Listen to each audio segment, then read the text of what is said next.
سوال و جواب کی نشست شروع کرنے سے قبل میں آپ کے سامنے ایک بات کی وضاحت کر دوں۔ بہت سے لوگ سوال پوچھ کر ایکسپیکٹ یہ کرتے ہیں کہ اس سوال کے جتنے شرعی پہلو ہیں وہ ان کے احاطے میں آ جائیں گے۔ مثلا سوال یہاں پہ یہ ہے کہ جی کیا انشورنس کروانا درست ہے یا نہیں ہے، اور اگر نہیں ہے تو اس کی دلیل دیں۔ اب یہ بہت اہم اور جامع سوال ہے، اور اس کا جواب جو ہے وہ اس سے بھی زیادہ جامع ہے۔ اس لیے اگر میں آپ کو اختصار سے سمجھاؤں گا تو سوال کرنے والا ذہن سے یہ لے کر جائے گا کہ جی بات تو ادھر ہی کھڑی، مجھے تو آپ نے صرف یہ بتا دیا ہاں نا، آپ دلیل پوری سمجھائی نہیں، بات پوری بتائی نہیں، اور اس کے مقابل جو چیز بتایا اس کا بھی ماڈل پورا نہیں سمجھایا۔ میری تشنگی اپنی جگہ برقرار ہے،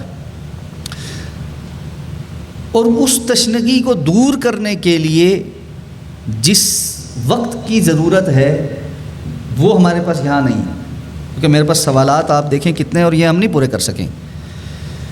تو بنیادی بات یہ ہے، میں آپ کے سامنے کوشش کروں گا کہ ہر سوال کا جو جتنا مختصر لیکن جامع جواب میں آپ کو گوش گزار کر سکوں وہ کر دوں۔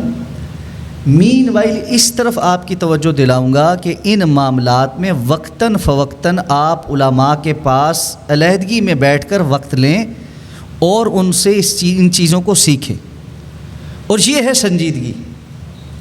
آج بھی آپ کا تشریف لانا، اس مجلس میں بیٹھنا آپ کی سنجیدگی کو ظاہر کرتا ہے۔ اللہ آپ سب کو برکت عطا فرمائے، لیکن صرف پروگرام تک ہی اپنی اس کوشش کو محدود رکھنا یہ درست نہیں ہو۔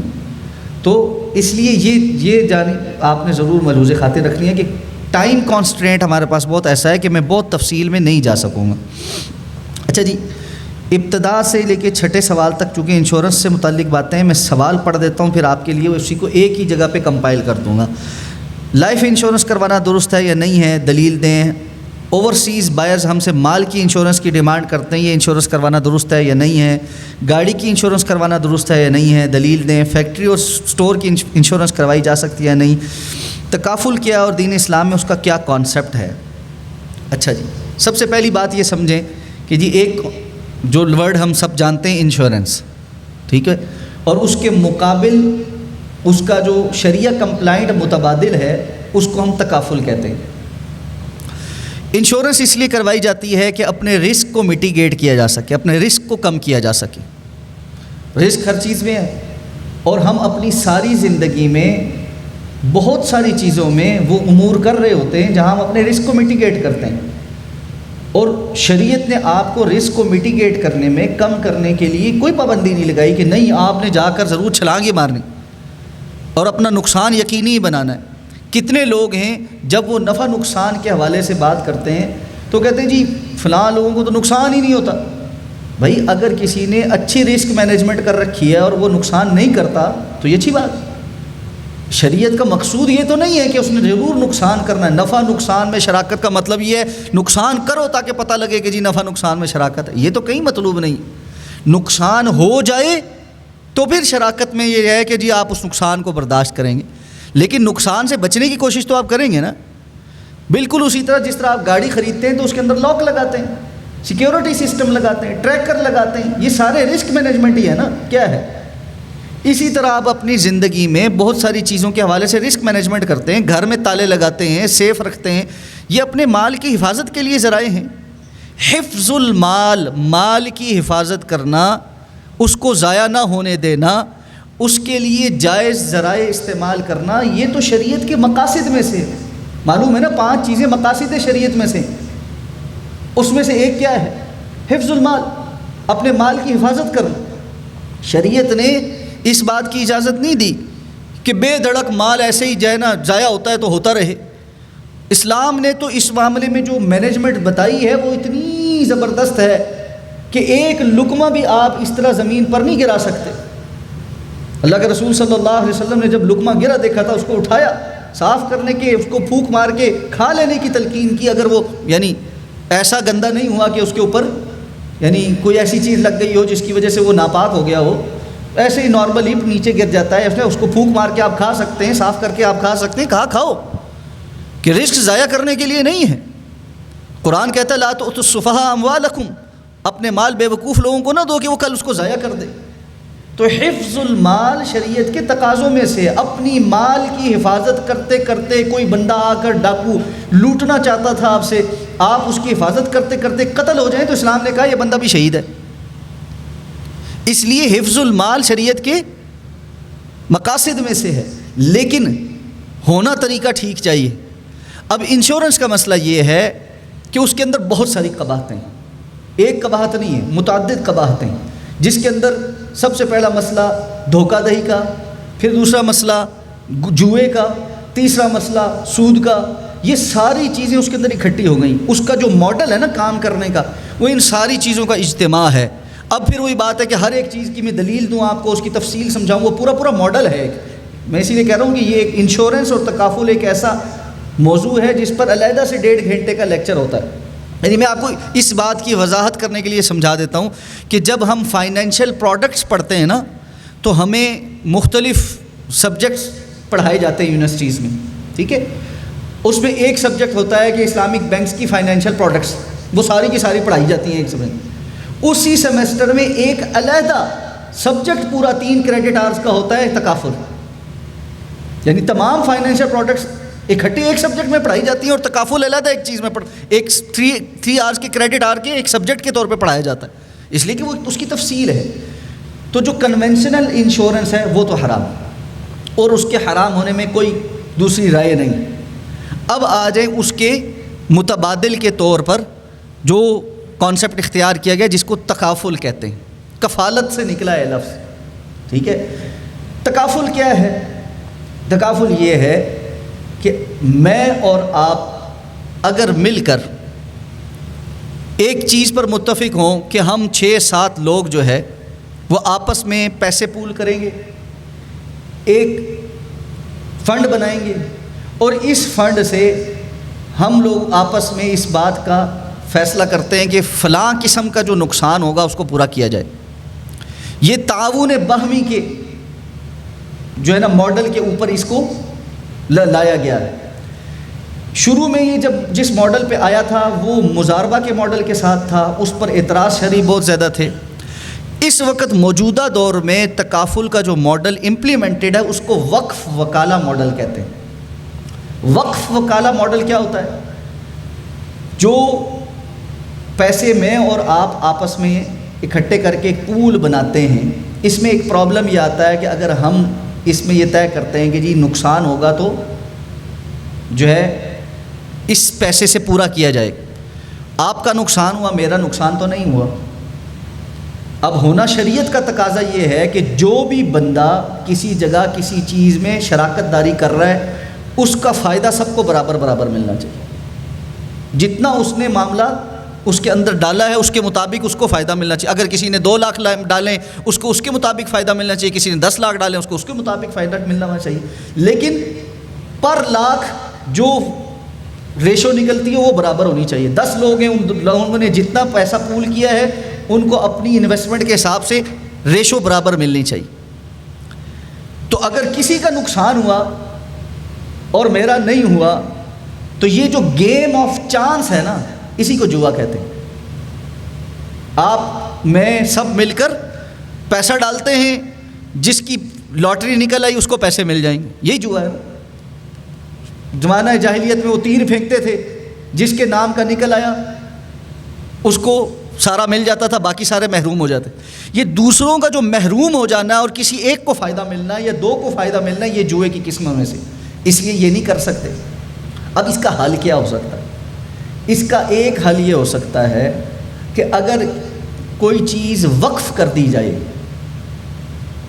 تو اس کے اوپر وہ احکامات غرر کے اور جوئے کے نہیں لگتے جو مشارکت کے اوپر لگتے ہیں۔ یہ بڑی ٹیکنیکل سی بات ہے، فقہی جو ہے نا اس کے اندر باریکیاں ہیں۔ سادہ لفظوں میں یہ میں آپ کو سمجھاتا ہوں کہ اس جوئے کی قسم سے اس کو باہر نکالنے کے لیے تکافل کمپنیز نے جو ماڈل اپنایا ہے وہ یہ ہے کہ جتنے بھی لوگ ہیں جو تکافل کے پول کا حصہ ہیں وہ اپنا پیسہ ایک وقف کی صورت میں ڈالتے ہیں، سارے واقف بنتے ہیں، اور وہ وقف جو ہے، چونکہ وقف کرنے والا اس وقف کی شرائط، ضوابط اور وہ کہاں خرچ ہوگا، اس کے کیا اصول ہوں گے، یہ طے کر سکتا ہے، تو وہ سارے طے شدہ اصولوں کے مطابق اس کو وقف کرتے ہیں۔ اس وقف کو جو کمپنی چلاتی ہے، مانیٹر کرتی ہے، اس کے معاملات کو دیکھتی ہے، وہ تکافل کمپنی ہوتی ہے۔ یہ جو تکافل کمپنی ہوتی ہے، جتنے بھی واقف ہیں ان کے ایجنٹ کے طور پہ، ان کے وکیل کے طور پہ کام کرتی ہے۔ اس لیے اس ماڈل کو ہائبرڈ ماڈل، وقف وکالہ ماڈل کہتے ہیں، کہ اس میں وقف ہے، جو سارے لوگ اپنا پیسہ وقف کی صورت میں ایک اوقاف بنانے، ایک وقف بنانے کے لیے بنا رہے۔ جب وہ پول بن جاتا ہے، یا اس پول کو بنانے کے لیے جو محنت درکار ہے، اس کو مینیج کرنے کے لیے جو محنت درکار ہے، پھر آگے اس پیسے کو انویسٹ کرنے کے لیے یا اس کو روٹیٹ کرنے کے لیے جو محنت درکار ہے، وہ ایجنٹ کے طور پہ کام کرتا ہے۔ تو جو تکافل کمپنی ہوتی ہے، مثال کے طور پہ ہم جتنے یہاں بیٹھے ہیں، ہم سب کہتے ہیں جی ہم اس پول میں 10-10 ہزار روپے ڈالتے ہیں، ہم سب 10-10 ہزار کے واقف ہو گئے، ہم نے وقف کر دی۔ جو کمپنی ہمارے ان 10-10 ہزار کو مینیج کرے گی اور اس پیسے کو دیکھ بھال کرے گی، اس کا کام ایجنٹ کا ہے، وہ ہمارے وکیل کے طور پہ کام کرے گی، ہم سے ایک وکالہ فیس چارج کرے گی، اپنی سروسز پرووائڈ کرے گی تو اس کی فیس چارج کرے گی، یہاں تک کوئی مسئلہ نہیں۔ اب جب پیسہ آ گیا ہے تو اصول یہ ہے کہ جی اس پیسے سے ہم نے آپس میں یہ طے کیا کہ چونکہ ہم تبرع کر چکے ہیں، یہ چیز وقف کر چکے ہیں، تو اب یہ وقف جو ہے وہ کسی کو بھی فائدہ پہنچا سکتا ہے۔ اب یہ مشارکت نہیں ہے، یہ وقف ہے۔ تو وہ جو جوئے والا مسئلہ تھا وہ تو نکل گیا اس میں سے۔ اب کسی کا بھی نقصان ہوا تو ہم نے تعاون باہمی کے طور پہ ایک وقف بنا دیا تھا، وہ وقف کام کرے گا اور یہ اس بندے کو اس کے نقصان میں یا اس کی کسی بھی چیز میں جو ضرورت ہے وہاں پر اس کی وہ ضرورت پوری کرے گا۔ لیکن یہ جو پیسہ ہے اب یہ آئیڈل پڑا ہوا ہے، ظاہر بات ہے روزانہ تو نقصان نہیں ہو رہا، یا کچھ نقصان ہو رہا ہے، سارے پیسوں کا تو نقصان نہیں ہو رہا، تو اس پیسے کو ویسے پڑا رہنے دیا جائے یا اس کو بھی کچھ انویسٹ کیا جائے۔ تو کوشش یہ ہوتی ہے کہ یہ پیسہ بھی انویسٹ ہو جائے۔ اس پیسے کو انویسٹ کرنے کے لیے مضاربت کی بنیاد پر وہی کمپنی آگے کام کرتی ہے، وہ کمپنی مضارب بنتی ہے اور آگے اس پیسے کو مضاربت کے اصولوں کے مطابق انویسٹ کرتی ہے۔ وہاں سے جو پیسہ جنریٹ ہوتا ہے وہ وقف کا جو پروفٹ کا جو ایک اکاؤنٹ ہوتا ہے اس میں آتا ہے، اور عمومی کوشش یہ ہوتی ہے کہ لوگوں کی جو کلیم ہیں، جو نقصان ہے، وہ اس پروفٹ سے پورے کر دیے جائیں اور وقف کی اصل رقم ضائع نہ ہو۔ یہ سادہ لفظوں میں نے آپ کو بات سمجھائی ہے، اس کی ٹیکنیکلٹیز بہت زیادہ ہیں اور اس میں بہت سارے اور مسائل بھی ہیں، شرعی بھی ہیں اور ٹیکنیکل بھی ہیں۔ تو اس بنیاد پر تکافل کمپنیز کام کرتی ہیں۔ اب آ گیا مسئلہ جائز ہے ناجائز ہے، کرنا چاہیے نہیں کرنا چاہیے۔ میرا ذاتی رجحان یہ ہے جو بچ سکتا ہے اس کو بچنا چاہیے، جو بچ سکتا ہے اس کو بچنا چاہیے، جو نہیں بچ سکتا اس کو انشورنس کے مقابل تکافل پہ جانا فرض ہے، وہ تکافل کے علاوہ انشورنس پہ نہیں جا سکتا۔ یہ بڑی صراحت کے ساتھ یہ بات کہہ رہا ہوں، دوبارہ سن، جو بچ سکتا ہے وہ بچ، کیونکہ میں نے پہلے بھی بات کی، جو مشتبہ چیز ہے اس کو چھوڑ دیں۔ جب آپ کو ضرورت نہیں ہے تو آپ بلا وجہ، گاڑی چل رہی ہے روڈ پہ، کسی بھی دن اللہ کوئی نقصان سے بچائے، حفاظت کی دعائیں پڑھیں، سارا کچھ کریں، بلا وجہ ہر چیز کا تکافل کرا کے جی بس اس پہ بچ جائیں گے، بچ جائیں، وہاں بچ سکتے ہیں۔ اب آپ نے ایک انٹرنیشنل معاہدہ کیا ہے کسی کمپنی کے ساتھ، وہ کمپنی بغیر انشورنس کے نہیں آپ کے ساتھ معاہدہ کرتی، آپ بزنس کر ہی نہیں سکتے، آپ امپورٹ ایکسپورٹ کا کام کرتے ہیں، آپ نہیں کر سکتے، وہاں مجبوری ہے، وہاں تکافل موجود ہے، وہاں تکافل کرو۔ لیکن وہاں آپ انشورنس کی طرف چلے جائیں کہ جی میں تکافل نہیں کرتا، جبکہ آپ کے پاس تکافل کی آپشن موجود ہو، وہ قطعاً آپ کے لیے جائز نہیں۔ تو یہ اس میں سادہ جواب۔ کریڈٹ کارڈ کیوں حرام ہے؟ اگر ہم کریڈٹ کارڈ کی ہر پیمنٹ وقت پر کر دیں تو پھر اسے رکھ سکتے ہیں۔ کریڈٹ کارڈ، ڈیبٹ کارڈ اور چارج کارڈ، کارڈز کی یہ تین ہی قسمیں ہوتی ہیں دنیا میں۔ ڈیبٹ کارڈ یہ ہوتا ہے بینک میں آپ کا اکاؤنٹ ہے جس میں آپ کے اپنے پیسے ہیں، آپ بینک سے سروسز حاصل کرتے ہیں کہ میں اپنے اس پیسے کو استعمال کرنے کے لیے کسی بھی وقت کسی سٹور پر جا کر پیمنٹ کرنا چاہوں تو کر سکوں، مجھے رات کو 2 بجے بھی کہیں سے پیسے چاہیے ہوں تو میں آپ کی ATM مشین پر جا کر اپنے پیسے نکال سکوں، مجھے کہیں کسی کو پیمنٹ بھجوانی ہے میں اس کارڈ کے ذریعے بھجوا سکوں، پیسہ آپ کا ہی ہے، بینک کا اور آپ کا قرض کا معاملہ نہیں ہے۔ اس معاملے میں آپ اپنے پیسے خود استعمال کرتے ہیں، صرف اس کی فیسلٹی حاصل کرتے ہیں۔ بینک آپ کو فیسیلیٹیٹ کرنے کے لیے کارڈ بھی ایشو کرتا ہے، اس کے پیچھے سافٹ ویئر بھی بناتا ہے، ہارڈ ویئر بھی بناتا ہے، ATM مشین بھی لگاتا ہے، اس کی ایکسیپٹیبلٹی بھی بناتا ہے، وینڈر کے پاس ڈیبٹ کارڈ استعمال ہونے والی مشین جو ہے وہ بھی جو ہے نا رکھواتا ہے، یہ سارا کچھ کرتا ہے۔ ان سروسز کے عوض وہ جو سروس چارج استعمال کرتا ہے اس پہ کوئی حرج نہیں۔ اب آ جائیں کریڈٹ کارڈ۔ کریڈٹ کارڈ کے پیچھے آپ کا اپنا کوئی سرمایہ نہیں ہے۔ آپ کی مالی حیثیت دیکھتے ہوئے، ماہانہ انکم دیکھتے ہوئے بینک سمجھتا ہے کہ آپ اس قابل ہیں کہ ہر مہینے 1 لاکھ 2 لاکھ 3 لاکھ مجھ سے قرضہ لے سکتے ہیں۔ الی ھذا الحد کارڈز کی مختلف قسمیں ہیں، اس کے حساب سے ایک سلور کارڈ ہے، کوئی گولڈ کارڈ ہے، کوئی پلاٹینیم کارڈ ہے، کوئی فلاں کارڈ ہے، ہر ایک کی اپنی اپنی لمٹ ہے۔ ٹھیک ہے جی، وہ کہتے ہیں آپ اتنے اچھے بندے ہیں کہ آپ ہم سے قرضہ لیں گے واپس کریں گے، ہمیں پتہ ہے، اس لیے آپ جو ہے یہ ہمارا کارڈ استعمال کریں، پیچھے آپ ہمارے پاس کچھ نہ رکھوائیں، بس آپ کریڈٹ پہ چیزیں خریدے جائیں اور اس کے بعد ہم جو ہے اس کی پیمنٹ کرتے جائیں گے۔ اب یہاں جو سوال کیا، اگر ہم وقت پہ ہر پیمنٹ جمع کرا دیں تو کیا پھر ہم کریڈٹ کارڈ رکھ سکتے ہیں؟ یہاں ایک مسئلہ سمجھیں۔ اللہ کے رسول صلی اللہ علیہ وسلم نے فرمایا آکل الربا وموکلہ وشاہدیہ وکاتبہ وقال ہم سوا۔ سود کھلانے والا، کھانے والا، 2 گواہی دینے والے، اس کا لکھنے والا، فرمایا یہ گناہ میں سب برابر کے شریک ہیں۔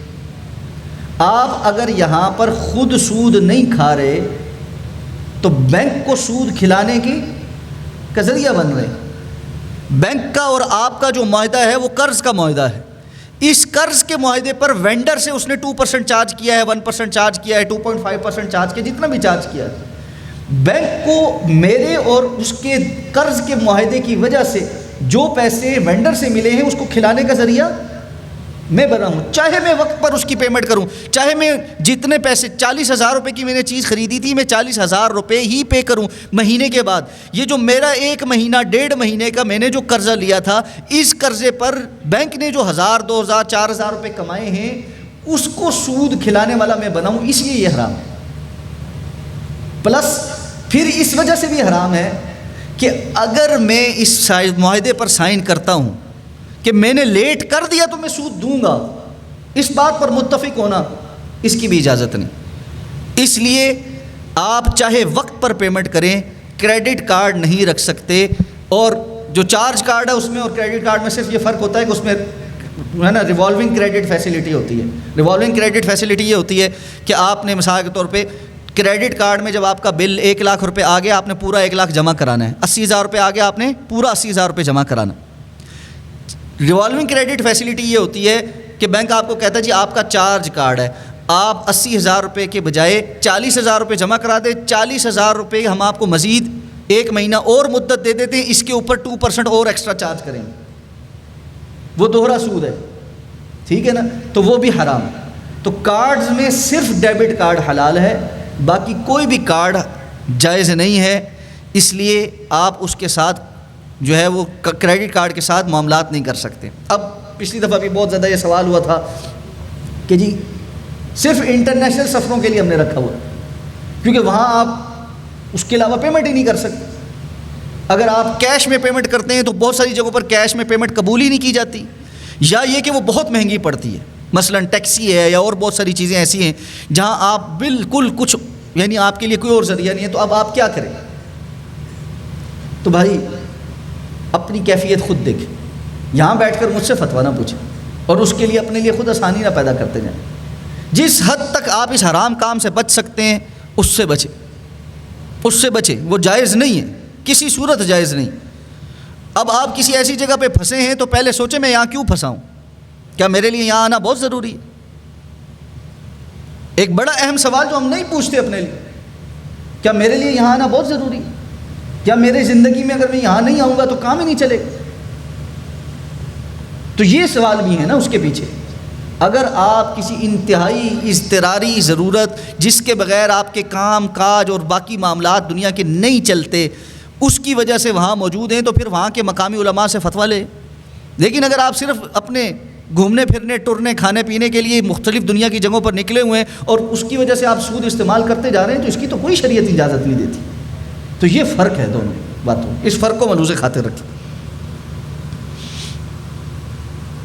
کیا ڈیبٹ کارڈ کی پروموشن سے فائدہ اٹھا سکتے ہیں؟ ڈیبٹ کارڈ آپ نے رکھا ہوا ہے، بینک والا آپ کو کہتا ہے جی کہ یہاں فلاں جگہ جا کر آپ پیمنٹ کریں گے تو آپ کو 20% ڈسکاؤنٹ ملے گا، فلاں جگہ آپ جا کر کھانا کھائیں گے تو آپ کو 10% ڈسکاؤنٹ ملے گا، کر سکتے ہیں، اس میں کوئی مذائقہ نہیں، اس لیے کہ قرض کا معاہدہ ہی کوئی نہیں، قرض کا معاہدہ کوئی نہیں، تو جہاں قرض کا معاہدہ نہیں ہے وہاں کوئی مسئلہ نہیں۔ اسلامک بینک میں سیونگ اکاؤنٹ رکھ سکتے ہیں اور اس سے جو منافع حاصل ہوگا وہ جائز ہے۔ اب پھر وہی بات دیکھیں، ہم نے ابتدائی گفتگو میں جو بات کی تھی وہ یہ تھی کہ یہ مشتبہ چیز ہے، حلال بین موجود نہیں ہے، حرام بین موجود ہے، اس کے درمیان گرے ایریے میں اسلامک بینکس کام کر رہے ہیں، اور ایک طرف دھکا لگانے والی بات ہے، اگر اللہ نے آپ کو اسباب دیے ہیں، وسائل دیے ہیں، آپ کا کام کاروبار ہے، سارا کچھ ہے، آپ کے لیے اسلامک بینک میں سیونگ اکاؤنٹ میں پیسے رکھ کے وہاں سے صرف منافع کمانا درست نہیں ہوگا۔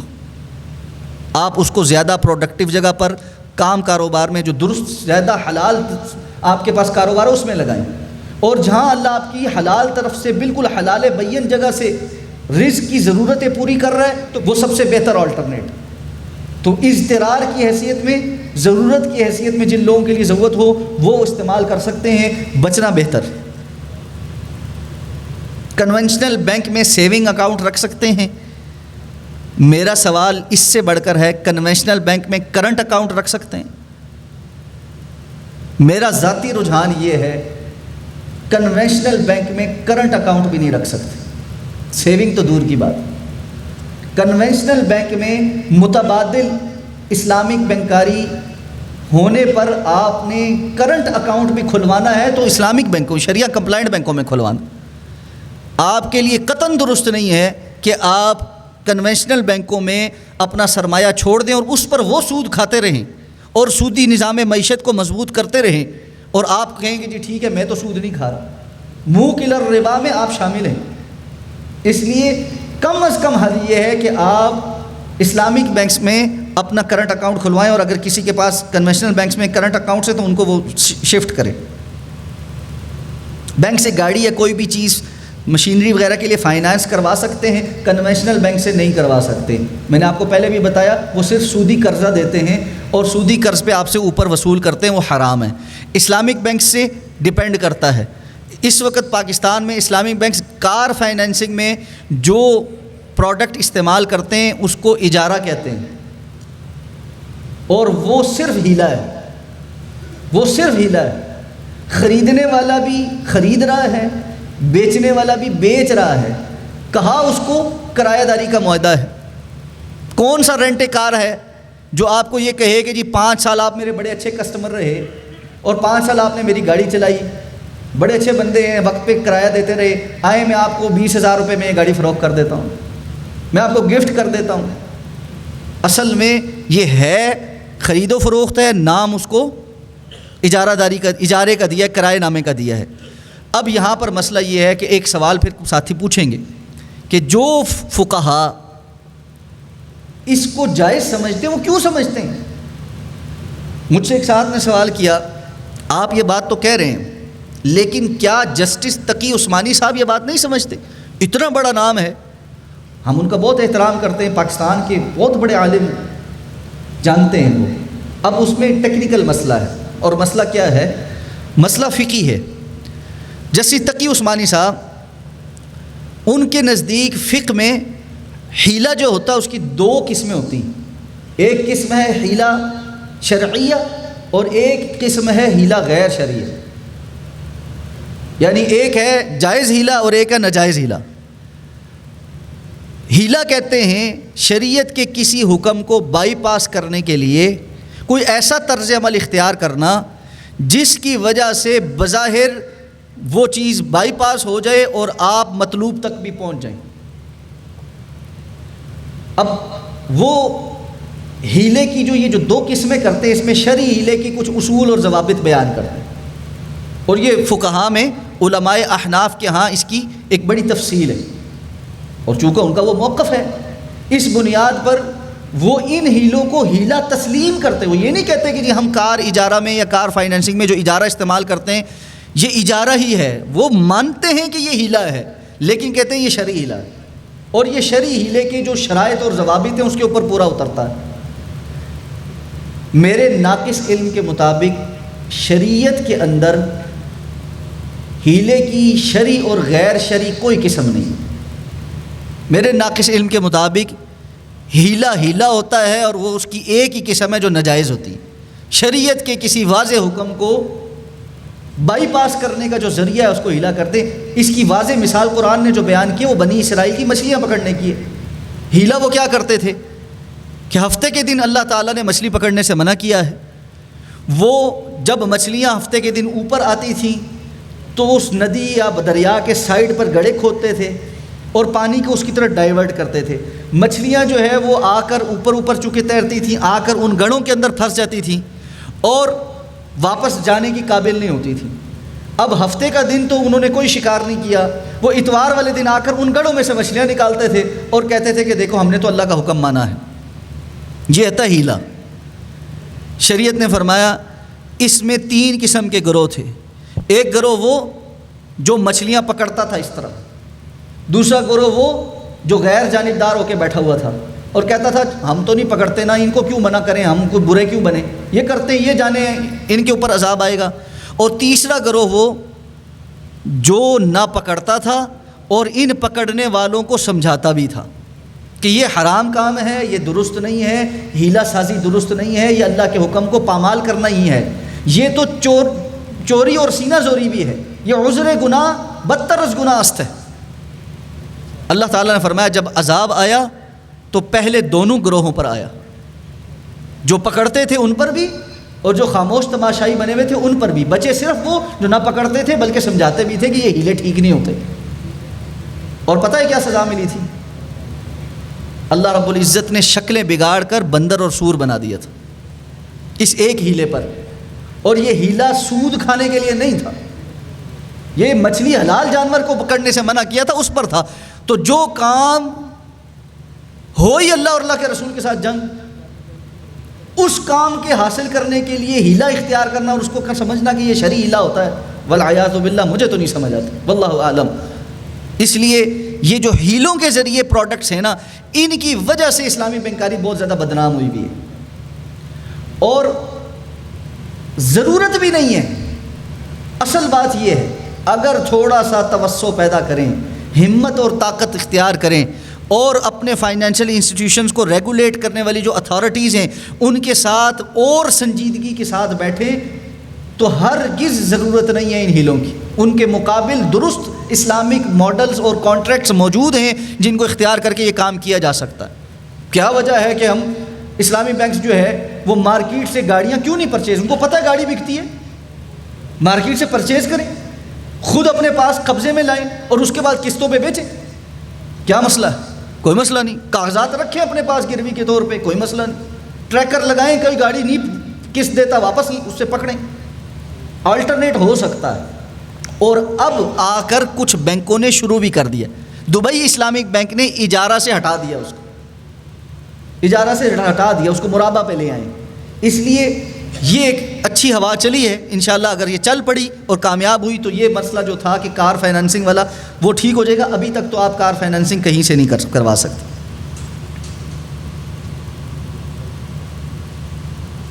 اسٹاک مارکیٹ میں شیئر کی خرید و فروخت درست ہے؟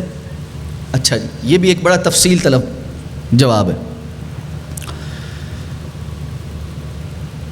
جن لوگوں کو اسٹاک مارکیٹ کی نو ہاؤ ہے، میرا جواب ان کو سمجھ آئے۔ جن کو اسٹاک مارکیٹ کی ہی نو ہاؤ نہیں ہے پھر وہ نہیں سمجھ آ سکتا، پھر آپ کے لیے یہ سوال بھی نہیں اور یہ جواب بھی نہیں۔ اسٹاک مارکیٹ میں جو لسٹڈ کمپنیز ہیں ان میں سے ہر ایک کے شیئر آپ نہیں خرید سکتے۔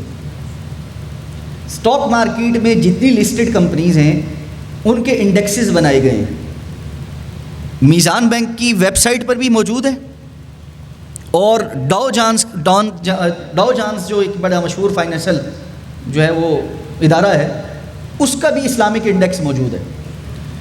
ان انڈیکس میں ان کمپنیوں کے نام ہیں جن کو یہ سمجھا جاتا ہے کہ ان کا کاروبار غیر سودی بھی ہے اور کام کی نوعیت بھی جائز ہے.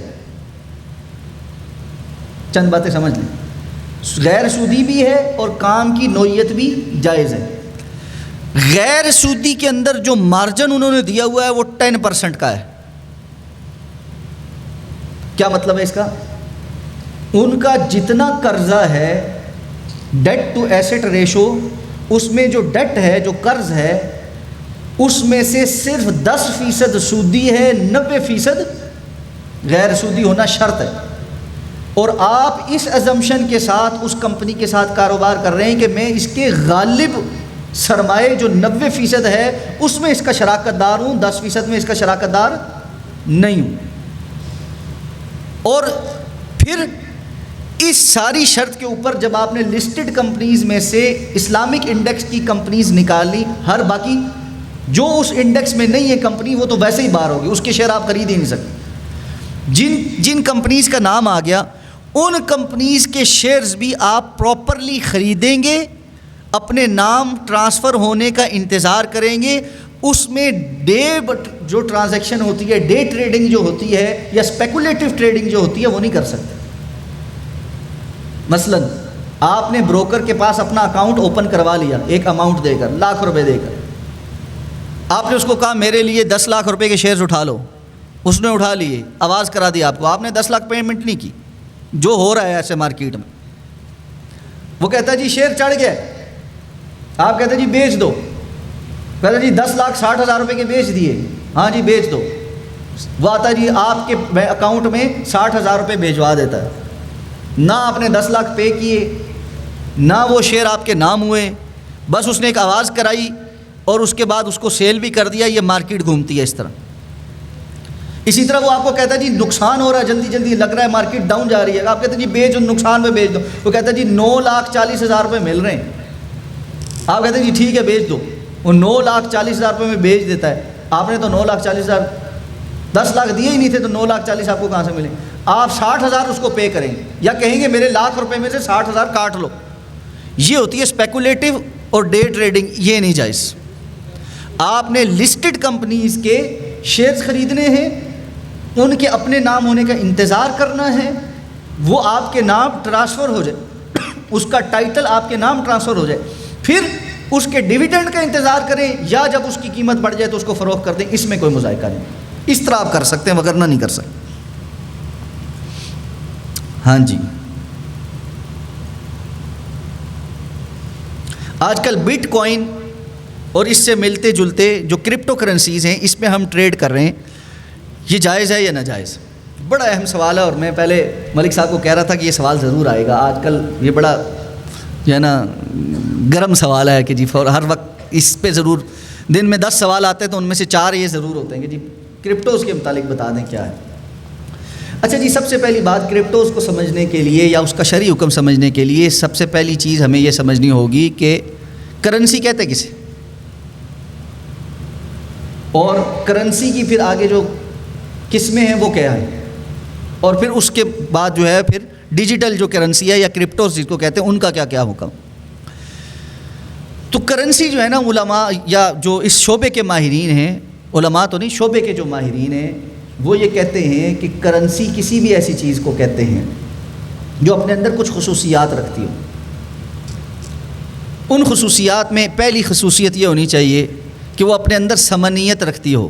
ثمنیت کہتے ہیں اپنے اندر سٹور آف ویلیو، یعنی وہ قیمت کی قدر اپنے اندر صلاحیت رکھتی ہو کہ اس کی کوئی قدر ہو. میں یہ ڈبہ لے کر جاؤں گا اور کسی کو کہوں گا کہ اس کے مقابل مجھے گاڑی دے دے تو وہ مجھے دے گا؟ نہیں دے گا. اس کے اندر سٹور آف ویلیو ہی نہیں ہے. اور اتنی دتھی میں جا کر ڈالروں کی لے جاؤں اور اس کو کہوں گاڑی دے دے، وہ 2 دے دے گا. وہ اپنے اندر سٹور آف ویلیو رکھتا ہے، ایک پاور رکھتا ہے. تو جس چیز کو آپ کرنسی سمجھتے ہیں اس کی پہلی شرط یہ ہوتی ہے وہ اپنے اندر سٹور آف ویلیو رکھے. نمبر 2، وہ میڈیم آف ایکسچینج ہو، تبادل کا ذریعہ ہو، لوگ اس کو ایکسیپٹ کرتے ہوں. میں آپ کو دوں، روپیہ دیتا ہوں، آپ روپیہ واپس جو ہے نا مجھے اس کا چینج دیتے ہیں یا قبول کرتے ہیں، چیز دیتے ہیں مجھے. یہ جو میڈیم آف ایکسچینج ہے، تبادل کے طور پر ایک دوسرے کے ہاں مقبول ہونا، یہ بھی کرنسی کی ایک شرط ہے یا جو ہے نا اس کی ایک بنیادی صفت ہے. اور پھر بہت ساری اور صفات اس کے اندر جو ہے نا ڈیفائن کی گئی ہیں. اس میں ایک معاملہ اور بڑا ضروری ہے جو آج کے زمانے میں زیادہ اہم ہو گیا، اور وہ یہ ہے کہ یہ جو سٹور آف ویلیو ہے اور میڈیم آف ایکسچینج جو ہے، ان دونوں چیزوں کے لیے کرنسی کے پیچھے کسی ذمہ دار ادارے یا گورنمنٹ کی گارنٹی ہو. اس لیے کہ کاغذ کی تو کوئی ویلیو نہیں ہے نا. جو نوٹ میرے اور آپ کے پاس ہاتھ میں موجود ہے، اس نوٹ کی ذاتی ویلیو تو کوئی نہیں ہے نا. یہ تو گورنمنٹ آف پاکستان کی گارنٹی ہے جس کے اوپر ہم اس کو قبول کرتے ہیں. آج گورنمنٹ کی گارنٹی اٹھ جائے تو کوئی قبول کرے گا؟ افغانستان کا روپیہ جس وقت شروع میں امریکہ آیا تھا تو لوگوں کے پاس قدر ہی کھو گیا، حکومت ہی ختم، سب کچھ ختم. وہ تو روڈوں پہ لوگوں نے بکھیر دیا. کیوں؟ کہ اس کی گارنٹی کوئی نہیں تھی، وہ ختم ہو گیا. تو اس لیے جو پیچھے کوئی گارنٹر ہونا چاہیے جو اس کی سٹور آف ویلیو اور میڈیم آف ایکسچینج کو یقینی بناتا رہے اور اس میں دھوکہ دہی نہ ہو. آج ایک چیز میڈیم آف ایکسچینج بن جائے، آج ایک چیز جو ہے وہ سٹور آف ویلیو بن جائے، اور ایک دم کوئی ایسا معاملہ آئے جس کی وجہ سے اس کو پیچھے کوئی سنبھالنے والا نہ ہو اور وہ دونوں صلاحیتیں غرق ہو جائیں تو لوگوں کا مال تو ضائع ہو جائے گا. اور پھر جو ہم نے پہلے بات کی کہ اسلام تو حکم یہ دیتا ہے کہ مال کی حفاظت کرو، بے وقوف لوگوں کے ہاتھ میں نہ دو، وہ سارا اصول ختم ہو جاتا.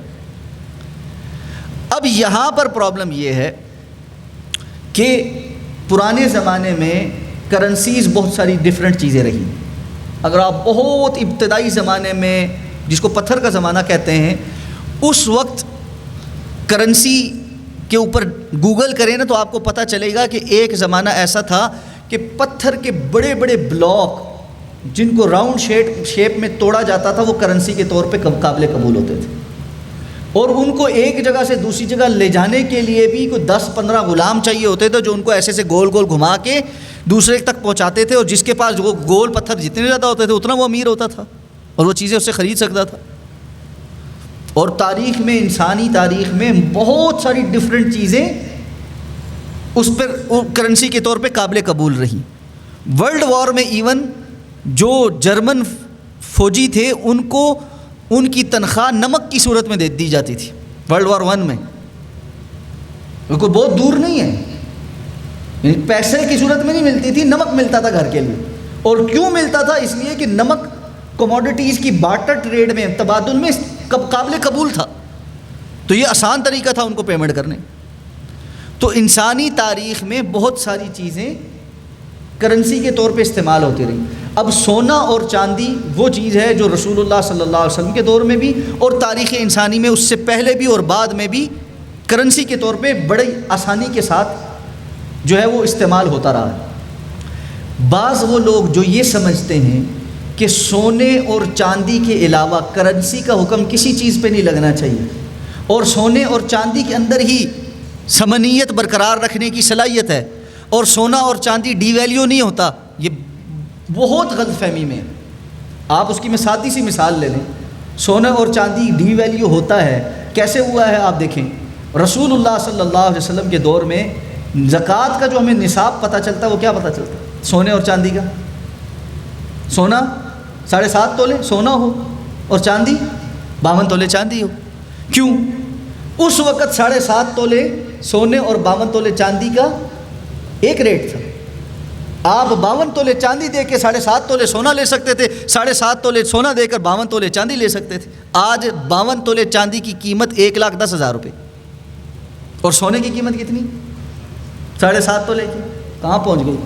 اس لیے اب اس بات پر بھی بڑی بحث ہے علماء کے درمیان کہ زکوٰۃ کے نصاب کے لیے چاندی کو معیار بنایا جائے گا یا سونے کی قیمت کو معیار بنایا. کیونکہ اللہ کے رسول کا حکم تو یہ تؤخذ من اغنیائہم وترد علی فقرائہم، ان کے امیروں سے لی جائے گی، ان کے غریبوں پہ خرچ کی جائے گی. تو امیر کی ڈیفینیشن وہ ہے جس کے پاس سال پورا 1,10,000 روپے دے. 52 تولے چاندی تو یہ بن گئی. تو 1,10,000 روپے میں تو آج کل کچھ بھی نہیں ہوتا، یہ تو امیر بندہ نہیں ہے. اس کی تو بسا اوقات اپنی حالت ایسی ہوتی ہے جس کو زکوٰۃ لگتی ہے. تو اس پر ایک بڑی بحث ہے. بہرحال دونوں طرف کے اپنے اپنے دلائل ہیں. تو میرا کہنے کا مقصد یہ تھا اس ساری بات کا کہ کرنسیز کے باب میں بڑی لمبی بحث ہے. اب آ جائیں کرنسیز کی جو ایولوشنری سٹیجز ہیں کہ پہلے سونے چاندی یا ایسے میٹیریلز ہوتے تھے, اس کے بعد ایک بہت پوری دنیا کے اندر بینکنگ کا نظام آیا. بینکس نے, اس کی ایک ہسٹری ہے اور بڑی دلچسپ ہے کہ لوگوں سے پہلے سونا لے کر اس کی رسیدیں دینی شروع کی, اور ان رسیدوں کو ہی لوگوں نے آسان سمجھتے ہوئے آپس میں ایک دوسرے سے ایکسچینج کرنا شروع کر دیا. یہ جو ہمارے نوٹ کے اوپر لکھا ہوتا ہے کہ حامل حاضہ کو مطالبہ پر ادا کرے گا, یہ کیا ہے ایکچولی, کیا ادا کرے گا؟ اصل تو اس کا یہ تھا, اصل کہ سونا ادا کرے گا. یہ 100 روپے کا سونا آپ کا بینک کے پاس پڑا ہے, وہ آپ کو ادا کرے گا. لیکن اب رہا نہیں دنیا میں کسی بھی جگہ. ایک بڑا جو ہے نا 18ویں صدی کے بعد 19ویں صدی میں ایک معاہدہ ہو چکا, بریٹن ووڈ کا معاہدہ اس کو کہتے ہیں, جس میں آ کر فیڈرل ریزرو نے اور باقی سارے لوگوں نے پہلے, اس سے پہلے بریٹن ووڈ کے معاہدے سے پہلے یعنی $1 جو ہے اس کی قیمت 1 اونس سونا ہوتا تھا. آہستہ آہستہ انہوں نے اسی طرح, جس طرح بیٹھے بیٹھے آج میرے اور آپ کے پیسے ڈی ویلیو ہو جاتے ہیں, گورنمنٹ کہتی ہے جی آپ اتنی انفلیشن ہو گئی, ہم جو چیز 10 لاکھ کی خریدتے تھے وہی چیز جا کر آج 20 لاکھ روپے کی خرید رہے, ہمارے پیسے آدھے رہ گئے نا. تو اس طرح انہوں نے بھی یہی کرنا شروع کیا. کہا جی پہلے کہا جی $1 کے مقابل 1 اونس سونا, تھوڑا تھوڑا وہ کم کرتے گئے, آدھے اونس پہ آ گئے. اور پھر ایک معاہدہ ہوا کہ جی لوگ لازماً, پہلے تو یہ تھا کہ جو چاہے جا کر اپنا سونا جمع کرا دے, اشرفیاں جمع کرا دے اور رسید لے لے. پھر گورنمنٹس نے قانون لگا دیا کہ سونا جمع کرایا جائے گا اور ڈالر لیے جائیں, روپے لیے جائیں.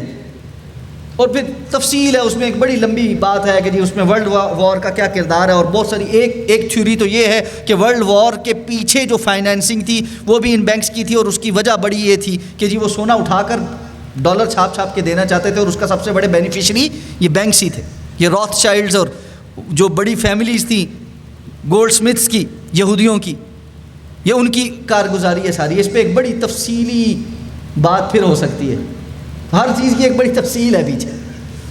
تو خیر, اس ارتقاء کے ساتھ وہ جو رسید تھی وہ کرنسی کی جگہ آ گئی. وہ یعنی وہ جو آپ کے پاس سونے چاندی کا سکہ تھا اس کی جگہ اس نے لے لی, اور پھر اس کے بیک پر جو سونا تھا وہ ختم ہو گیا, اور گورنمنٹ کی جو ہے نا گارنٹیز آ گئی. اب اس وقت پوری دنیا میں سونا پیچھے نہیں ہے, موجود ہوگا بڑے بڑے بینکوں کے پاس, یا کچھ ملکوں نے اپنے پاس ذخائر رکھے ہوئے ہیں, لیکن وہ اس کے پابند نہیں ہے کہ آپ آج $1000 ان کے پاس لے جائیں اور وہ آپ کو سونا دیں گے, قانوناً نہیں دیں گے. وہ آپ کو کہیں گے یہی ہے, آپ کو سونا نہیں مل سکتا, آپ نے سونا خریدنا ہے اوپن مارکیٹ سے خریدیں, ہم سے آ کر مطالبہ نہیں کر سکتے. اوپن مارکیٹ میں دستیاب ہے تو لے لیں, نہیں ہے تو نہیں ہے, بس یہی ہے. اب چونکہ یہ آسان ہے, میڈیم آف ایکسچینج ہے, لوگوں نے اس کو قبول کر لیا ہے, اپنے اندر قدر ثمنیت برقرار رکھنے کی, ویلیو, اسٹور آف ویلیو کی اس کے اندر پاور ہے, تو اس لیے پوری دنیا کے اندر کرنسیز ہیں. اب وقت کے ساتھ جب دنیا ڈیجیٹلائز ہوئی ہے تو پیپر لیس دنیا ہوتی جا رہی ہے. آج بڑی جو کمپنیز ہیں وہ پیپر لیس ہو چکی ہیں, وہ اپنا کوئی کام بھی ریٹرن نہیں کرتی, ای میلز کے اوپر اور اسمارٹ فونز کے اوپر کرتی ہیں. اسی سے ایک چیز پہلے جنریٹ ہوئی تھی, پلاسٹک منی, اور اب ڈیجیٹل منی. پلاسٹک منی کا کانسیپٹ یہ کارڈز کا تھا کہ یہ آپ کے پیسے کسی بینک میں ہیں لیکن پیمنٹس آپ ساری کارڈ سے کرتے ہیں, اور اس کی ایک فارم یہ بھی تھی کہ آپ آن لائن کرتے ہیں, نہیں آپ کو کارڈ کی بھی ضرورت نہیں رہی, آپ اب اپنے آن لائن اپلیکیشن سے بٹن دباتے ہیں, چند ایک ہندسے لکھتے ہیں, اس کو ویریفائی کرتے ہیں اور نظام ہے, اور پیمنٹ ٹرانسفر ہو جاتی ہے دوسری جگہ. اسی میں اب مسئلہ یہ ہے کہ دنیا نے یہ کہا کہ جب ہم آن لائن تک پہنچ چکے ہیں تو یہ جو گورنمنٹس نے اپنی اپنی منوپلیز بنائی ہوئی ہیں, ان منوپلیز کو چیلنج کیا جائے. دنیا کے بینکنگ کے جو ہے نا ذریعہ ہے, کیونکہ بینکنگ ٹرانزیکشن ہر ایک ٹریسیبل ہے, اس سب سے بالا تر ہو کر ایک ایسا نظام قائم کیا جائے جس میں فرد آزاد ہو, اس کے اوپر قدغن کوئی نہ ہو, اس کے مال کی, اس کی ٹرانزیکشن کی کوئی کوئی چیک اینڈ بیلنس نہ ہو، اس پر کوئی پابندی نہ لگے اور وہ حکومتوں کے اختیار میں نہ ہو. تو اس کے لیے طریقہ کار یہ بنایا کہ جی ایک ڈیجیٹل کرنسی کا وجود میں لایا گیا. اب ڈیجیٹل کرنسی بنی کیسے؟ تو بھائی ہے ہی ڈیجیٹل ہے. لوگ چاہتے ہیں جی اس کی کوئی فارم بتائیں، تو فارم تو کوئی نہیں ہوتی، وہ تو ہوا میں ہے. ٹھیک ہے، وہ تو ایک الگوریدم ہے. اب یہ ہے سادہ سی بات یہ کہ جی سپر کمپیوٹرز کو ورکنگ پہ لگایا جائے، اس کو مائننگ کا پروسیس کہتے ہیں. کہ جی کمپیوٹرز ایک طویل الگوریدم کو فالو کرتے ہوئے اپنے وہ جو ان کی بائنری جو لینگویج ہے 0101 کی، اس کو کرتے کرتے اس کی پروگرامنگ، اس کی جو ایک لینگویج ہوتی ہے، اس کو ایک بڑے مشکل طریقہ کار سے گزارتے ہوئے ایک ایسی چیز کریٹ کرتا ہے جو انکرپٹڈ ہوتی ہے. انکرپٹڈ کا مطلب یہ ہوتا ہے کہ اس کو کوئی توڑ نہیں سکتا، اس کو کوئی ٹریک نہیں کر سکتا. اور وہ ایک چیز تخلیق کرتا ہے آن لائن، جس کو وہ کہتا ہے جی یہ ایک کوائن ہے، اس کو بٹ کوائن کا نام دے دیں. ایک بٹ کوائن ہے، اس سے جیسے ہزاروں ہیں. اب یہ آپ کے پاس ورچوئل والیٹ کے اندر چیز موجود ہے. ایک بٹ کوائن کے آپ بہت شمار بے شمار نیچے، یعنی آپ یہ سمجھیں جس طرح 1 روپے کے اندر 100 پیسے ہوتے ہیں، اتنے آپ اس کی تقسیم بھی کر سکتے ہیں. اور جب یہ دنیا میں چلا تھا تو اس وقت اس کی ویلیو کوئی نہیں تھی. جن لوگوں نے شروع میں خریدے بڑے سستے ملے، بعد میں یہ ہزاروں ڈالر پہ چلے گئے، وہ لوگ اربوں پتی ہو گئے. تو اس وجہ سے ان کی ایک ویلیو بن گئی اور لوگ پوری دنیا میں دوڑ چلے اس کی طرف. پھر باقاعدہ ایسے آن لائن پورٹلز بن گئے جہاں پر کرپٹوز کی ٹریڈنگ ہوتی تھی. اور ان میں سے 2 جو انٹرنیشنل پورٹل تھے وہ بھی حالیہ پچھلے کچھ عرصے میں تباہ ہوئے ہیں، اور اس کے نتیجے میں لوگوں کے اربوں خربوں روپے ضائع ہو گئے. اب آ جائیں اس سارے کے جواب میں کہ جی کرپٹو میں کام کر سکتے ہیں یا نہیں کر سکتے. سر دست جو جید علماء ہیں وہ کہتے ہیں اس میں غرر اتنا زیادہ ہے، اس میں نقصان کا اندیشہ اتنا زیادہ ہے، اور اس کا کنٹرول کسی کے ہاتھ میں نہیں کہ اپنا مال فضول لوگوں کے ہاتھ میں دینے کا مترادف ہے. کس دن کیا ہو جائے آپ کو کوئی پتہ نہیں. آپ ارب پتی بن جائیں یا ککھ پتی ہو جائیں، آپ کے پیسے بالکل غائب ہو جائیں. یہ جوا ہی ہے ایک طرح سے، آپ اس میں نہیں جا سکتے. اچھا، اب ایک سوال جو ہے نا، وہ یا سوال تو نہیں، ایک تانا جو ہے نا وہ بہت سارے لوگ ہمیں دے دیتے ہیں، اور وہ میں دہرا دیتا ہوں. وہ یہ کہتے ہیں جی مولوی صاحب آپ ابھی تو کہہ رہے ہیں یہ حرام ہے، تھوڑے عرصے کے بعد آپ کہیں گے یہ حلال ہے. ٹھیک ہے، جیسے آپ کہتے تھے لاؤڈ سپیکر حرام ہے اور اب آپ کہتے ہیں جی لاؤڈ سپیکر حلال ہے. جیسے آپ کہتے تھے کیمرہ حرام ہے، اب آپ کہتے ہیں جی کیمرہ ضرورت ہے. تو اس طرح اب ایک وقت آئے گا کہیں گے کہ جی یہ حلال ہے. تو میرے بھائی ایک چیز سمجھ لیں، آپ کو یہ نہیں سمجھنا کہ مولانا صاحب کس وقت حرام کہتے تھے اور کس وقت حلال کہتے تھے. یہ ذاتی وجوہات کی بنا پہ نہیں کہتے تھے. شریعت کا اصول ہیں کچھ، کن کیفیات میں کوئی چیز درست نہیں ہوتی اور کن کیفیات میں درست ہو جاتی ہے. آپ کی سمجھ کے لیے یہ بات عرض کر دیتا ہوں. ایک بندہ اپنے گھر میں سارے اسباب، مال، کھانا سب کچھ ہوتے ہوئے اگر سور کا گوشت کھائے تو ہر کوئی کہتا ہے نا یہ حرام ہے. اور ایک بندہ کسی جنگل میں پھنس گیا، کسی جگہ جہاز تباہ ہو گیا، وہ کسی آئی لینڈ پہ پہنچا جہاں کھانے کو کچھ نہیں، اس کے پاس سوائے حرام کھانے کے اور کچھ نہیں ہے، تو حالات بدل گئے جس کی وجہ سے اس کے لیے فتویٰ بدل گیا. تو یہ ارد گرد کے حالات ہوتے ہیں، ان کی وجہ سے فتاویٰ بدل جاتے ہیں. ہم نے فتویٰ دینا ہوتا ہے موجودہ حالات کی بنیاد پر. تو موجودہ حالات میں تو ایسا نہیں ہے کہ آپ کو میں یہ کہہ سکوں کہ آپ کرپٹو میں انویسٹ کریں اور اس میں ٹریڈنگ کریں اور یہ جائز ہے. ہاں یہ ضرور ہے آنے والا دور ہے ڈیجیٹل کرنسی، اس میں کوئی شک نہیں، آنے والا دور ہے ڈیجیٹل کرنسی کا. تو مجھ سے ایک بندے نے کہا کہ جس آنے والے دور میں وہ حلال ہو جائے گی اس کے لیے میں ابھی خرید کے رکھ لوں. میں ٹریڈنگ نہیں کروں گا، میں کچھ نہیں کروں گا، میں سارے پیسے بھی ضائع نہیں کرتا، لیکن احتیاط کے طور پہ کچھ خرید کے رکھ لیتا ہوں. جب آنے والے دور میں وہ حلال ہو جائے گا اور اس وقت وہ بڑا مہنگا ہوگا اور میں اس وقت بڑا امیر ہو جاؤں گا اس پہ، تو اس کے لیے کر کے رکھ لوں.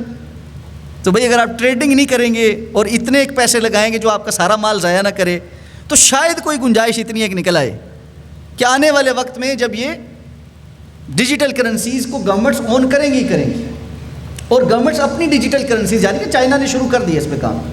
اور یہ جو نیو ورلڈ آرڈر امریکہ بالکل نیچے جا رہا ہے، چائنا اور اس کا جو بلاک ہے وہ اس وقت دنیا کے اوپر چڑھتا جا رہا ہے، یہ ایک وقت پہ لے کر آئے گا ساری دنیا کو اس پر، پیپر لیس تو ہم نے ہو ہی چکے ہیں۔ تو اس اعتبار سے یہ اس کی پوری تفصیل ہے، اس میں آپ کو اب جو بات سمجھ آئی ہے اس کے مطابق جو ہے اپنا انٹریکشن کر لیں۔ ہمارا ٹائم پورا ہو گیا۔ جو ہے نا جنہوں نے بیٹھنا ہے وہ 10:34 ہو گیا، ہمارا ٹائم تو ویسے پورا ہو گیا ہے، لیکن ہم ہی کرتے ہیں۔ ایک کام کہہ دینا کہ پہلے کھانا کھا لیں، اس کے بعد تھوڑی دیر یہ پہلا پیج ہے جس کے جواب ہم نے دینے شروع کیے، اور اس میں سے آخری سوال ابھی رہتا ہے، اور یہ باقی سارے ادھر ہی ہیں، ٹھیک ہے جی۔ اب چونکہ کھانا تیار ہے تو مستنصر صاحب فرما رہے ہیں کہ پہلے ہم کھانا کھا لیں، اس کے بعد ساتھیوں کو اجازت ہوگی، جو بیٹھنا چاہیں وہ بیٹھیں، جن کو جانا چاہیں وہ جا سکتے ہیں، کوئی پابندی نہیں ہے کسی کے اوپر۔ تو اسی پر ہم انشاءاللہ اس مجلس کا یہ دوسرا سیشن ختم کر رہے ہیں۔ میں کھانے کے بعد انشاءاللہ اویلیبل ہوں گا اور کوشش کروں گا کہ مزید بھی کچھ وقت نکال کر جو سوال ہم زیادہ سے زیادہ اس کے جواب دے سکیں گے۔ میرا خیال ہے کہ کافی سارے سوال ریپیٹ بھی ہوں گے ان میں سے، تو وہ تو ایڈجسٹ ہو جائیں گے، نہیں تو پھر باقی جو ہے انشاءاللہ کھانے کے بعد ہم یہاں پہ موجود ہوں گے۔ اس وضاحت کے ساتھ دوبارہ، جو کھانے کے بعد مجلس سے تشریف لے جانا چاہے اس پر کوئی پابندی نہیں، کوئی قدغن نہیں، اخلاقی طور پہ بھی اور قانونی طور پر بھی وہ جا سکتے ہیں۔ پر پیسے لینے کے علاوہ کوئی چارہ نہ ہو، حالانکہ وہ اسے برا جانتا ہے، تو اس حالت میں دین اسلام میں کوئی رخصت ہے؟ کوئی رخصت نہیں ہے۔ بہت مجبور ہونے کا کیا مطلب ہے؟ بہت مجبور ہونے کا مطلب یہ کاروبار ہی کرنا اس نے، تو بینک نے اس سے پیسے لینے سود پہ۔ غریب آدمی کو تو بینک سود پہ پیسے نہیں دیتا، اس لیے ایک بات پہلے تھوڑی ڈسکس ہو رہی تھی کہ جی ایک بندہ بہت غریب ہو گیا، وہ بینک سے سود کے علاوہ کچھ نہیں کرتا، تو ایسے غریب بندہ مجھے بینک سے سود لے کے دکھائے، دیتے؟ کوئی نہیں دیتے۔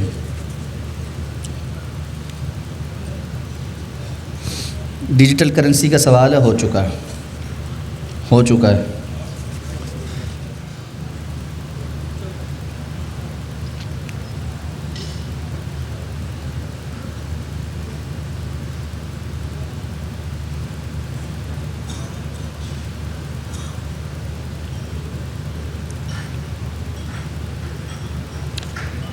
لمبا سوال ہے جس میں شیئرز پہ اور ڈیجیٹل کرنسیز پہ، کرپٹوز پہ سارے سوال آپ کے الحمدللہ پہلے ہو چکے ہیں۔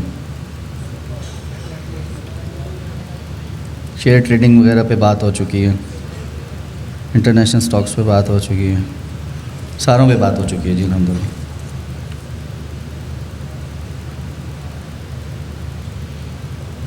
اگر بینکنگ سسٹم ٹھیک نہیں ہے تو اسلام میں پیسے کو کیسے سیو کر سکتے ہیں؟ کیا اسلامی بینکنگ میں سیو کرنا ٹھیک ہے؟ دیکھیں، سیونگ کے بہت سارے طریقے ہیں جو آپ بینکوں سے ہٹ کر سکتے ہیں۔ آپ سونا خرید کے رکھ سکتے ہیں، آپ پراپرٹی خرید کے رکھ سکتے ہیں، آپ اور ویلیوبل چیزیں خرید کے رکھ سکتے ہیں۔ سیونگ کے تو بہت سارے طریقے ہوتے ہیں، یہ صرف سیونگ کے لیے آپ کے پاس پیسہ ہے اور آپ اس سے کوئی چیز نہیں۔ آپ ایک سیونگ یہ ہے کہ آپ کہتے ہیں جی میرے پاس تھوڑا تھوڑا پیسہ آئے گا، جیسے تنخواہ میں سے یا کوئی کاروبار کریں اس میں سے کچھ پیسے رکھتے جائیں، تو اس کو، اور وہ سیونگ آپ سمجھ رہے ہیں کہ جی بینک میں میں رکھوں، تو اس سیونگ پہ بینک جو دیتا ہے نا وہ بہت تھوڑا ہوتا ہے، ٹھیک ہے نا؟ اس لیے آپ اس کو سیونگ نہ سمجھیں کہ جی وہ کوئی بینک مجھے بڑے پیسے دے گا، تو وہ اس کے مقابلے میں آپ کوئی چھوٹی چیز خرید لیں، وہ زیادہ فائدہ دے گی انشاءاللہ۔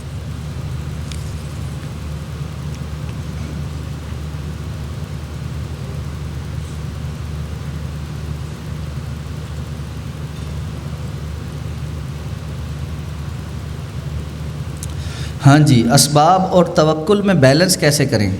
دو انتہائیں ہم دیکھتے ہیں، ایک یہ ہے کہ جی ایکسٹریم ٹینشن لیتے ہیں، تدبیر پہ ہی تدبیر کرتے رہتے ہیں اور دنیا کو اپنے سر پہ بالکل سوار کیا ہوا ہے، اور دوسرا ہے ایکسٹریم لوگ جو ہے نا بالکل بے فکرے ہو کے پھر رہے ہیں، جی اللہ ہی مالک ہے، بس ٹھیک ہے، نہ کم کرنا نہ کاج کرنا، اور جی اللہ تعالیٰ دے گا، اللہ نہیں دینا ہے۔ یہ دونوں باتیں اسلام کا غلط مفہوم ہے۔ اسلام کہتا ہے جائز محنت کریں اور اس کے بعد نتائج کو اللہ پر چھوڑ دیں، حلال کے لیے سچ بولیں، جھوٹ سے اجتناب کریں، حدود کو نہیں پھیلائیں، حلال حرام کی تمیز کے جو اصول اللہ نے بتائے ہیں ان کے مطابق کام کریں، اور اس میں پھر اللہ رب العزت جو عطا فرمائے اس پر مطمئن ہو جائیں، قناعت بھی اختیار کریں۔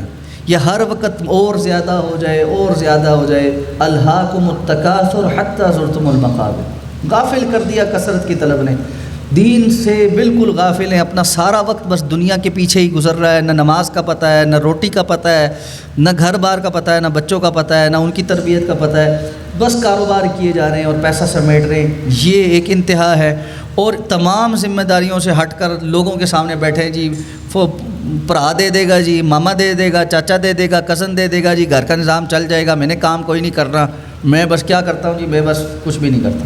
یہ دونوں انتہائیں ہیں، دونوں انتہائیں ہیں. ان کی اسلام میں کوئی گنجائش، اسلام اس کے درمیان ہے. اللہ کا حق بھی پورا کریں، بندوں کا حق بھی پورا کرنے کے لیے کوشش کریں، اور پھر جو ملے اس پر قناعت اختیار کریں اور اپنی چادر کے اندر رہیں.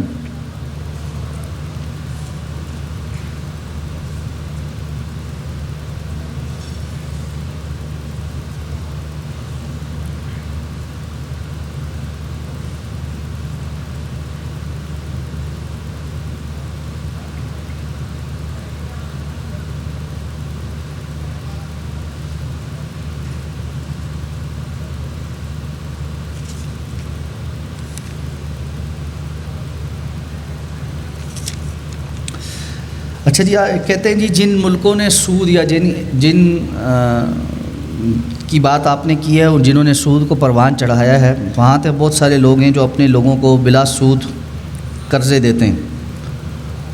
تو دنیا میں ایک علیحدہ نظام جو ہے نا، ایک شخصیت پروان چڑھے گی، ایک علیحدہ ویژن ہے جو پروان چڑھے گا. اس پر آپ نے کیا کام کیا ہے؟ یعنی یہ جو آپ بات کر رہے ہیں اس کے لیے آپ نے کیا کام کیا ہے اور آپ کا اس میں کیا انپٹ ہے؟ تو میں جو یہ کام آج کرنے آیا ہوں، یہ میرا کام ہے. اویئرنیس دینا، لوگوں کو بات بتانا، حقیقت کیا ہے وہ بتانا، سمجھانا، اور اس کو جو ہے نا امپلیمنٹ کرنے کے طور طریقے بتانا، بہتری کی طرف لے کر آنا، اویئرنیس پھیلانا. تو اسی طرح ہر سسٹم کے مختلف لوگ ہوتے ہیں جو اس کو اپنے اپنے لیول پر اس کے لیے خدمت کر رہے ہوتے ہیں.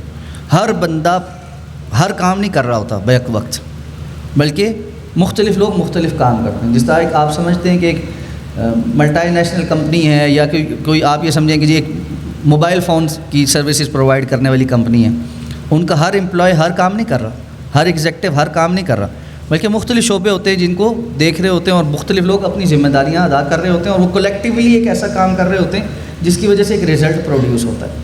تو میں اس کولیکٹیو ایفرٹ کا ایک چھوٹا سا حصہ ہوں، بہت ہی مائنر سا حصہ ہوں، اور اللہ تعالیٰ سے یہ دعا ہے کہ اللہ اس کو قبول کر لے.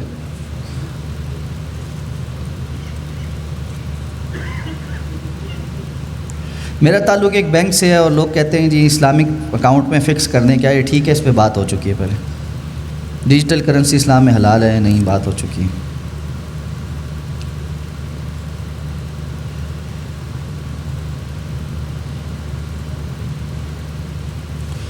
آپ نے نظام کی بات کی، آپ کی اس باطل نظام کو ختم کرنے اور اسلامی نظام کو قائم کرنے میں کیا کردار ہے؟ برائے مہربانی وضاحت کر دیں. آپ کو یہ بتانا کہ یہ باطل نظام ہے، اور اس کے لیے، اس کو ختم کرنے کے لیے کچھ جد و جہد ہونی چاہیے، کوئی اویئرنیس ہونی چاہیے. ہم سب کو اس کو قبول کر کے بیٹھ نہیں جانا چاہیے، حرام کو حرام سمجھنا چاہیے، حلال کو حلال سمجھنا چاہیے، اللہ کے قانون کو ماننا چاہیے، تسلیم کرنا چاہیے، اللہ کی طرف جانے کے جو رستے ہیں ان کی طرف جانا چاہیے. اس کی ترغیب دلانے کے لیے خود بھی چلتا ہوں، آپ کو بھی اس کی دعوت دینے آیا ہوں. یہ میرا کردار ہے، اور اس سے آگے کا کردار کا مطالبہ اللہ کا نہیں ہے کہ ذات سے یعنی ڈنڈے سے زبردستی میں نے کروانا ہے. انبیاء کے ذمے بھی اللہ نے یہ لگایا ہے، وما علی الرسول الا البلاغ المبین. رسول کے ذمے بھی یہ نہیں ہے سوائے بات اچھے طریقے سے پہنچا دینے کے. لست علیہم بمسیطر، اللہ نے فرمایا آپ ان کے اوپر کوئی ہم نے ڈنڈا بردار نہیں مقرر کیے کہ آپ ان سے کروا کے بھی آئیں. کتنے انبیاء ہیں جو اپنی زندگی میں ساری زندگی دعوت دیتے رہے. اللہ کے رسول نے فرمایا قیامت کے دن آئیں گے ان کا ماننے والا کوئی بھی نہیں ہوگا. کسی نبی کے ساتھ 4 لوگ ہوں گے، کسی کے ساتھ 80 ہوں گے، ساری زندگی کی محنت کے باوجود.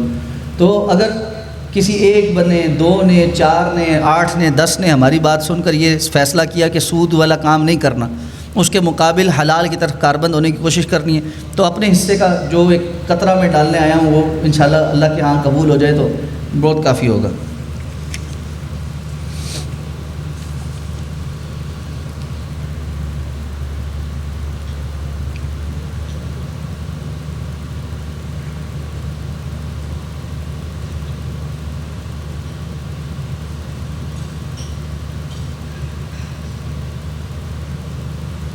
کریڈٹ کارڈ کے اس سوال کا جواب دے چکا ہوں.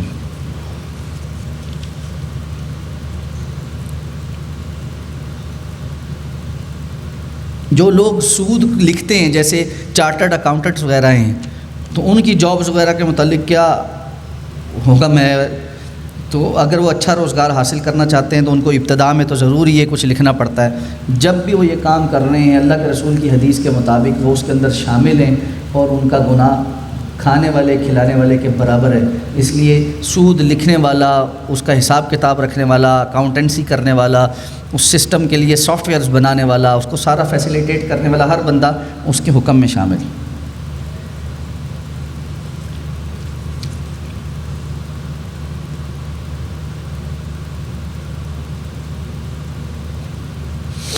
سوال ہے جی کیا پلاٹ پر زکوٰۃ ہے؟ اس میں تفصیل ہے. فکسڈ ایسٹس اس میں زکوٰۃ کے حوالے سے علماء کی دو آراء ہیں. بعض علماء ہیں جو یہ سمجھتے ہیں کہ آپ کے جو فکسڈ ایسٹ پلاٹس ہیں، چاہے آپ نے لمبی مدت کے لیے خریدے ہیں، وہ آپ کی انویسٹمنٹ ہی ہیں اور آپ نے ہر سال ان کے اوپر زکوٰۃ دینی. اور دیگر علماء ایسے ہیں جو یہ سمجھتے ہیں کہ وہ لوگ جو پلاٹس کا کاروبار نہیں کرتے، ایک ہے پراپرٹی کا کاروبار کرنا، لینا بیچنا، سال میں آپ نے 2 پلاٹ بیچ لیے، 3 خرید لیے، یا 2 سال کے اندر اس کو گھمایا، یا بار بار آپ نیت یہ ہے کہ جی میں نے بس جو ہے نا اس کی ٹریڈنگ کرنی ہے، جس وقت اچھے پیسے مل گئے میں بیچ کے کوئی اور چیز لے لوں گا. تو وہ تو بندہ کاروبار کر رہا ہے، اس کا یہ مال تجارت ہی ہے، اس کو ہر سال اپنے ان پلاٹس کی کرنٹ ویلیو کے اوپر زکوٰۃ ادا کرنی ہے. ایک بندہ ہے جس نے ایک پلاٹ خریدا ہے، طویل مدت کے لیے رکھا ہے کہ جی میں اس کے اوپر سوچوں گا، گھر بناؤں گا، یا یہ کہ جی میری سیونگ ہے، جس ٹائم میرے پاس کوئی اور پیسے ہو جائیں گے میں اس کو بیچ کے مزید کوئی اور چیز لے کے گھر بناؤں گا یا کچھ اور کروں گا، لمبا سا عرصہ ہے. اس کے اوپر غالب رجحان یہ ہے کہ ہر سال زکوٰۃ نہیں ہے. اگر اس نے اس کے اوپر گھر بنا لیا اپنا ذاتی، کوئی زکوٰۃ نہیں ہے. اگر اس نے گھر نہیں بنایا، اس کو کسی اور پلاٹ میں تبدیل کیا، مطلب 5 سال بعد 10 سال بعد بیچا، جس وقت جس ویلیو پر 5-10 سال کے بعد بیچے گا، ایک مرتبہ کی زکوٰۃ دے گا، ہر سال کی زکوٰۃ نہیں دے گا. واللہ عالم. یہ میرا ذاتی جو تحقیق ہے اور رجحان ہے وہ اس طرف.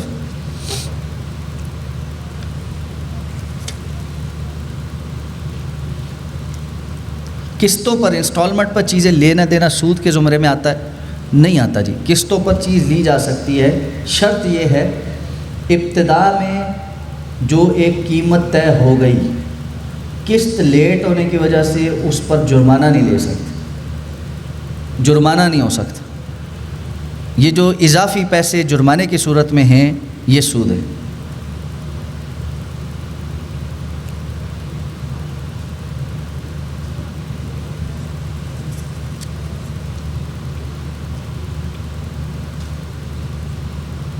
اچھا جی، یہ ایک سوال میں ایکسپیکٹ کر رہا تھا آئے گا اور بڑا اچھا سوال ہے، لیکن اس کا جواب بھی بڑا طویل ہے. ڈراپ شپنگ سے متعلق، آن لائن ٹریڈنگ میں ڈراپ شپنگ، امیزون ٹریڈنگ اور اس سے متعلقہ جو چیزیں ہیں نا، یہ بڑا اہم موضوع ہے. ابھی چونکہ ہم کھانے پہ نیچے بیٹھے تھے اور حال میں ملک صاحب کی اور علوی صاحب کی اور عثمان بھائی کی یہ بات ہو رہی تھی کہ ہمیں اپنا یہ سیشن سال میں 3 یا 4 مرتبہ کرنا چاہیے، کم از کم 4 یا 3 مہینے کے بعد ہم اکٹھے ہوں. اور ہم تو اس میں تقریباً بات ہو گئی ہے، اور میں نے یہ گزارش کی تھی کہ ہم اگر اس طرح سیشنز کو، اور بات یہ ہو رہی تھی کہ ہر چوتھے مہینے کا جو پہلا ہفتہ ہے اس کو شام کو ہم یہاں اکٹھے ہوا کریں اور یہ اس موضوع پہ بات کریں. تو اگر ہمارا نیکسٹ سیشن جو سپٹمبر میں غالباً ہوگا تو اس میں میں چاہوں گا کہ یہ والا جو موضوع ہے بالخصوص on line trading, forex trading, on line applications, drop shipping, YouTube کی کمائی، فیس بک کی کمائی اور ٹک ٹاکس کی کمائی، ان سے متعلقہ جو چیزیں ہیں وہ ساری ہم ڈسکس کریں. یہ بڑی اہم ہے اور نوجوانوں کے لیے فی الوقت اس میں بہت زیادہ سوالات ہیں، کیونکہ آن لائن دنیا جیسے جیسے ٹرانسفر ہو رہی ہے اور اس میں ایزی پیسہ، ایزی منی ہے، تو لوگ بہت اس کی طرف جا رہے ہیں. تو کیا اس کے احکامات ہیں؟ یہ سوال بڑا تفصیل طلب ہے اور بڑا اہم ہے. اس پر انشاءاللہ اگلے سیشن میں بات کر لیں گے. کیا اسلام میں منافع کی کوئی حد ہے؟ اسلام نے منافع کے حوالے سے منافع کو مارکیٹ کے اوپر چھوڑا ہے، قیمت کو اور منافع کو مارکیٹ کے اوپر چھوڑا ہے. مارکیٹ میں جو اصول رائج ہو اس کے مطابق منافع چارج کیا جا سکتا ہے. مدینہ میں ایک مرتبہ حالات سخت ہو گئے، قحط پڑا، تو آپ صلی اللہ علیہ وسلم سے صحابہ کرام نے یہ درخواست کی کہ آپ چیزوں کا ایک ریٹ متعین کر دیں۔ آپ نے اس کو پسند نہیں فرمایا، قبول نہیں کیا، اس لیے کہ بسا اوقات ایسا کرنا تاجر کے ساتھ زیادتی ہے۔ پیچھے سے اس کو مہنگا ہی مل رہا ہے، وہ آگے سستا کیسے بیچے گا؟ تو اس کا مطلب وہ بیچے گا ہی نہیں۔ اگر وہ بیچے گا ہی نہیں تو لوگوں کا ہی نقصان ہے، ان کو چیز ہی نہیں ملے گی، تو ہر چیز رک جائے گی۔ تو ایسا نہیں ہے۔ جو طلب اور رسد، supply and demand and supply کی جو چین ہے نا، اسلام نے بھی قیمتوں کو اور منافع کو اس پہ رکھا ہے۔ ہاں ایک چیز ضرور ہے، کسی کی جہالت سے فائدہ اٹھا کر اپنے نفع میں اضافہ کر لینا یا غیر فطری طریقے سے اپنے نفع میں اضافہ کرنا، جیسے مونوپلیز قائم کر کے، ہولڈنگ کر کے، ذخیرہ اندوزی کر کے، اور کیا کہتے ہیں جھوٹا ایک کمی مارکیٹ کے اندر پر آ کر جو ہے نا پرائسز بڑھا کر اپنے نفع کو بڑھانا، اس کی اسلام نے اجازت نہیں دی، یہ جائز نہیں ہے۔ ایک قلم ہے وہ 10 روپے کا بکتا ہے، آپ کے پاس ایسا گاہک آ گیا جس کو پتہ نہیں وہ 10 روپے کا ہے، آپ اس کو 100 روپے کا ٹکا دیتے ہیں، یہ نہیں جائز ہو۔ آپ 10 روپے کی چیز 12 روپے کی اس کو بیچ دیتے ہیں، کوئی بات نہیں، اتنا ایک ہو سکتا ہے۔ تو یہ اس مارکیٹ کے حساب سے جو چیزیں مہنگی بکتی ہیں، چاہے ان پر کاسٹ کم آتی ہو، لیکن وہ بکتی ہیں اور لوگ خریدتے ہیں، ان کی وہی مارکیٹ ویلیو ہے، تو اسلام کو اس سے کوئی مسئلہ نہیں۔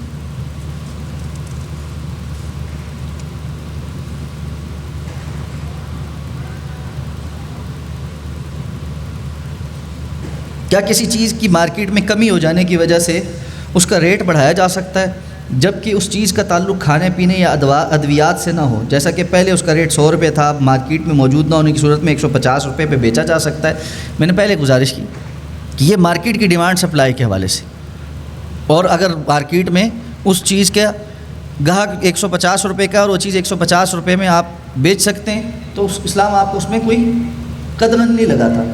لیکن اس سے ہٹ کر ایک ایتھکس بھی ہے، ایک چیز اسلام نے آپ کے اوپر فرض کی ہے، اور ایک چیز اسلام نے آپ کو اخلاقاً سکھائی ہے۔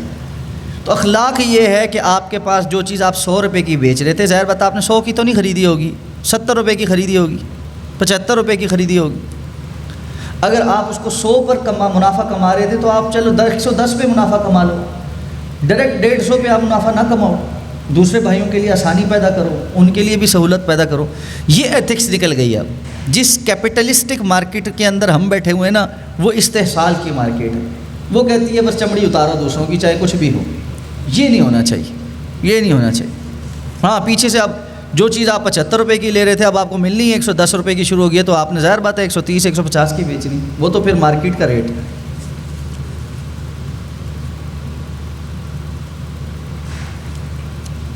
کیا ایک چیز کا کیش اور ادھار کا ریٹ فرق ہو سکتا ہے؟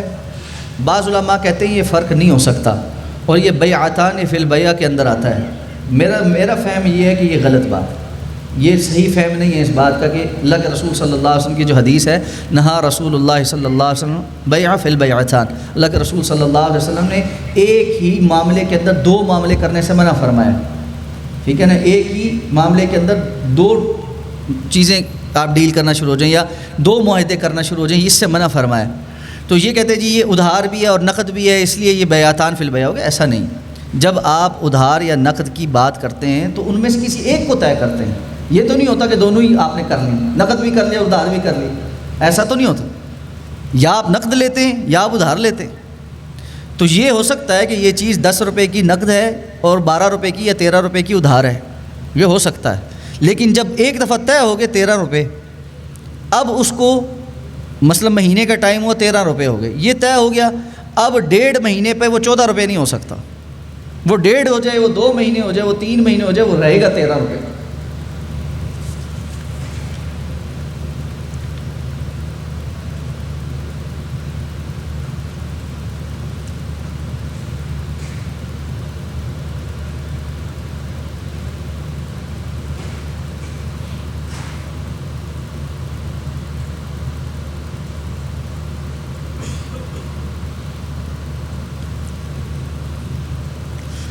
کچھ کمپنیاں بزنس کے لیے اس طرح کی سروس آفر کرتی ہیں کہ آپ مال کی انوائس انہیں بھیج دیں، وہ فی الفور آپ کو انوائس کا 80% ادا کر دیتے ہیں، باقی 20% جب کسٹمر سے کلیئر ہوگا تو اپنا طے شدہ حصہ مثلاً 10% رکھ لیں گے اور باقی 10% ہمیں واپس کر دیں گے.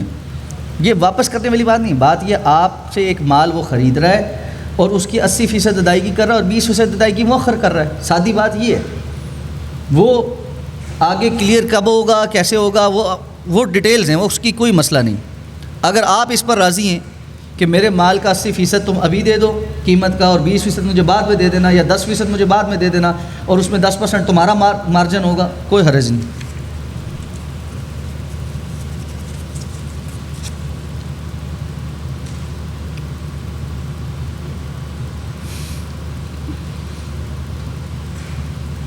گورنمنٹ نے ظالمانہ جو ٹیکس لگا رکھا ہے، کیا ٹیکس سے بچنے کے لیے کوئی ہیلا کیا جا سکتا ہے؟ ٹیکس سے بچنے کے لیے ہیلا نہیں ہوتا، ٹیکس سے بچنے کے لیے ٹیکس چوری ہوتی ہے.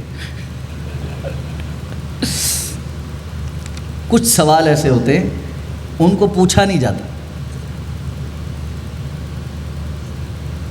کچھ سوال ایسے ہوتے ہیں ان کو پوچھا نہیں جاتا. ایک بلڈنگ میں سب لوگ اندر جا رہے تھے تو ایک بندہ آیا، اس نے چوکیدار کو کہا میں بھی اندر چلا جاؤں؟ اس نے کہا نہیں. اس نے کیوں؟ یہ سب تو جا رہے ہیں. انہوں نے کہا انہوں نے کوئی پوچھا ہے؟ تو جو پوچھتا ہے وہ پھنستا ہے. مجھے صرف یہ بتائیں، جو ٹیکس ہم دیتے ہیں اس کے عوض جو سروسز ملنی چاہیے وہ ملتی ہیں؟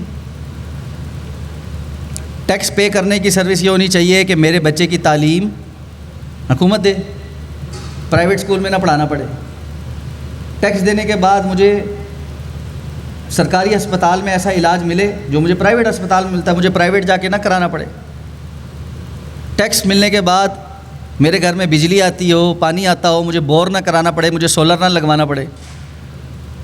تو اگر تو یہ ساری سروسز مل رہی ہیں تو ضابطے کے مطابق ٹیکس چوری نہیں کرنا چاہیے.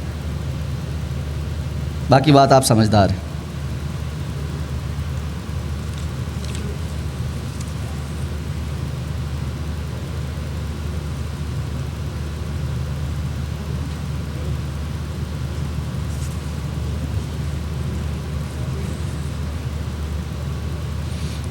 جو لوگ قومی بچت اسکیمز میں پیسے جمع کروا رہے ہیں ان کا منافع لیتے ہیں، یہ جائز ہے یا سود ہے؟ سود ہے جی. قومی بچت کی جتنی اسکیمز ہیں وہ ساری سودی ہیں.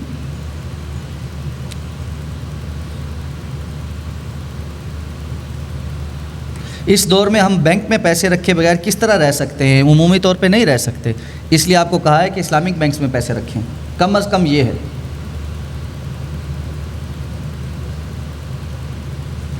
بات ہو چکی پھر.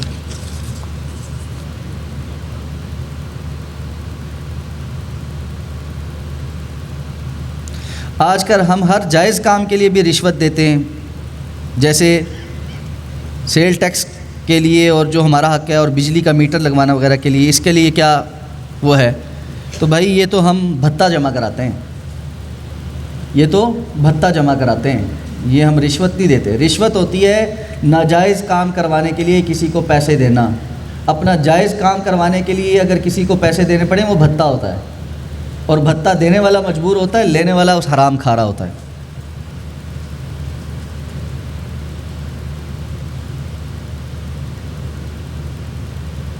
یہ بات پہلے ہو چکی.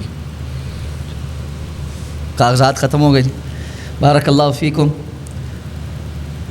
ایک گزارش آخر میں اس سارے سیشن کے بعد. سب سے پہلی بات، شریعت کا ایک اصول یہ ہے، صرف شریعت کا نہیں، دنیا کی ہر چیز کے لیے اصول یہ ہے، ما لا یدرک کلہ لا یترک کلہ. عرب کہتے ہیں جو چیز پوری کی پوری 100% حاصل نہ کی جا سکے، اس کا مطلب یہ نہیں ہوتا کہ اس کے تھوڑے کو بھی چھوڑ دیا جائے کہ جی یہ پوری تو نہیں مجھے ملتی، میں تھوڑی بھی نہیں لیتا.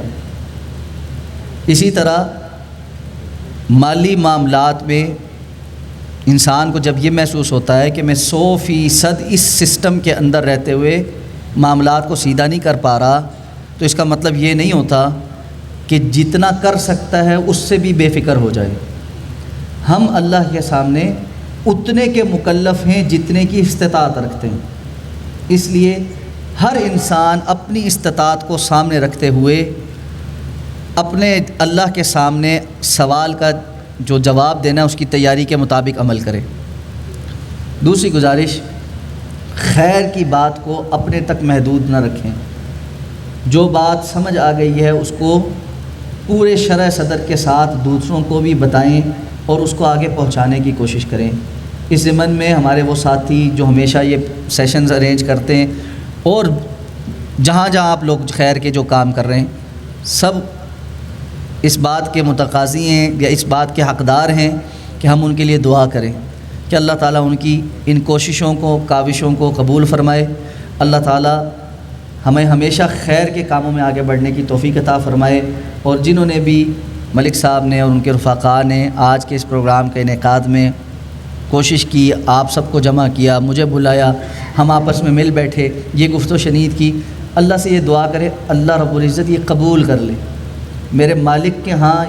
اس میں سے جو جو قبول ہو جائے گا نا، بس وہی قیمتی ہے، وہی قیمتی ہے، اور جو قبول نہیں ہوگا وہ ردی ہے اور اس کا کوئی فائدہ نہیں، چاہے دنیا اور ساری دنیا مل کر اس پر واہ واہ کرے۔ آپ سب سبحان اللہ کہتے رہیں، اللہ کے ہاں قابل قبول نہیں ہے تو ردی برابر فرق نہیں ہے۔ آپ میں سے کسی کو کوئی بات پسند نہ آئے، اللہ کے ہاں وہ بات پسندیدہ ہو جائے، وہ بہت قیمتی ہے۔ اللہ رب العزت ہماری سارے آپ کا آنا، بیٹھنا، سننا، دل جمی کے ساتھ اتنا وقت نکالنا، میری یہاں پہ جو ٹوٹی پھوٹی حاضری ہے اور جو ساتھیوں نے اس سارے میں محنت کی ہے، اللہ سب کی اپنے فضل سے قبول کر لے۔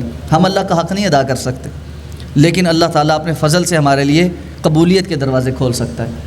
بالخصوص میرے لیے اور میرے والدین کے لیے، میرے اساتذہ کے لیے اور آنے والی نسلوں کے لیے دعا کیجیے، جنہوں نے پہلے ہمیں یہ سکھا کر پڑھا کر ہمارے ذمے یہ لگایا اور ہم آج تک آپ تک پہنچا رہے ہیں، اللہ ان کو بھی بہترین اجر عطا فرمائے اور آنے والی نسلوں میں بھی یہ صدقہ جاریہ جاری رکھے۔ آپ سب کا بہت بہت شکریہ، بارک اللہ فیکم۔ اللہ نے چاہا تو انشاءاللہ پھر ملاقات ہوگی اور اسی موضوع سے متعلقہ مزید جو ہم نے پلان کیا ہے گفتگو میں آپ کے ساتھ بیٹھیں گے۔ بارک اللہ فیکم، والسلام علیکم ورحمۃ اللہ وبرکاتہ۔ سبحانک اللہم وبحمدک، اشہد ان لا الہ الا انت، استغفرک واتوب الیک۔